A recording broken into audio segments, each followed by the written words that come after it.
প্রশ্ন হলো শবে বরাতের আমল কি?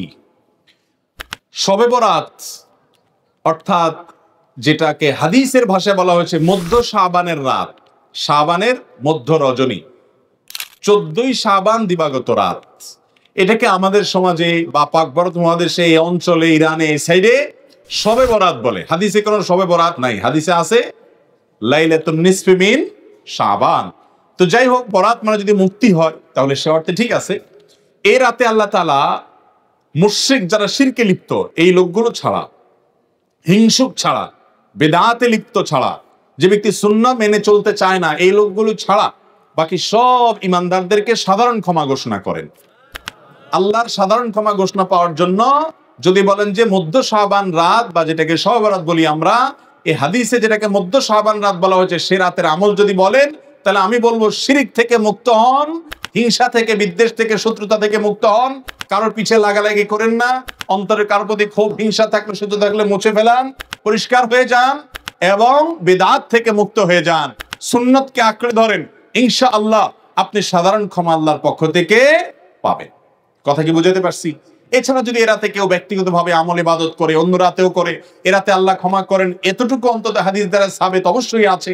সেই বিষয়টা লক্ষ্য করে, রাতের ফজিলত একেবারে উড়িয়ে দেওয়ার মতো নয়, সে বিষয়টিকে লক্ষ্য করে যদি কেউ ব্যক্তিগতভাবে আমল ইবাদত করে, বিদআতি কোনো রূপ পরিগ্রহ না করে, তাহলে সে তার জন্য জায়েজ আছে। কিন্তু আমাদের দেশে যেটা হয়, শবে বরাত মানে হলো মসজিদে দলবদ্ধভাবে জিকির করতে হবে, দোয়া করতে হবে, দলবদ্ধভাবে অনেক কিছু করতে হবে, নফল বিশেষ করে সুন্নাত আমল এটা একা একা করার যেগুলো সেগুলো একা একাই করতে হবে, যেগুলো দলবদ্ধভাবে করার কোনো নির্দেশ নাই সেগুলোকে দলবদ্ধভাবে করলে সেটা ভুল হবে।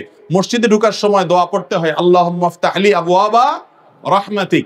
এই দোয়াটা পড়ার জন্য যদি মসজিদের দুয়ারে ইমাম সাহেব, মুয়াজ্জিন সাহেব সহ সব মুসল্লি সাহেবরা দাঁড়িয়ে হাত তুলে আল্লাহর কাছে সবাই মিলে দোয়া করে আল্লাহুম্মা ইফতাহ লি আবওয়াবা রাহমাতিক সমস্বরে, এরপরে মসজিদে ঢুকে, এটা কি সুন্নত হবে না সুন্নতের খেলাফ হবে?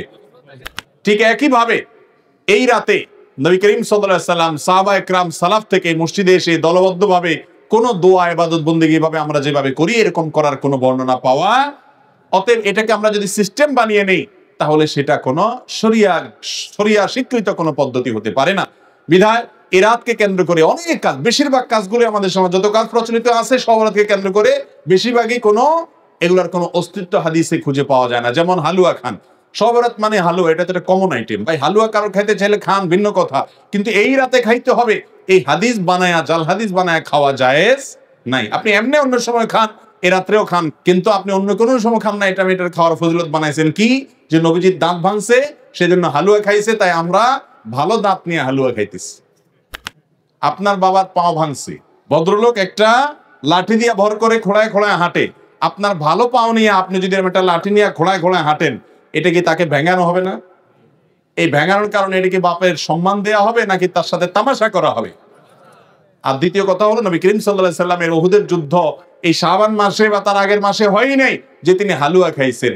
বিধায় এই সমস্ত জাল হাদিস আমরা আমল করব না।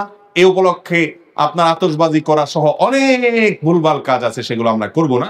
বাকি রাতে আল্লাহ তাআলা মানুষকে ক্ষমা করেন, আপনি আল্লাহর কাছে ক্ষমার আশা করেন, শিরক থেকে এবং হিংসা থেকে, বিদআত থেকে নিজেকে পরিচ্ছন্ন করেন, আল্লাহর কাছে দোয়া করেন, সেটা ভিন্ন বিষয়। আল্লাহ তাআলা আমাদেরকে বুঝার তৌফিক দান করুন।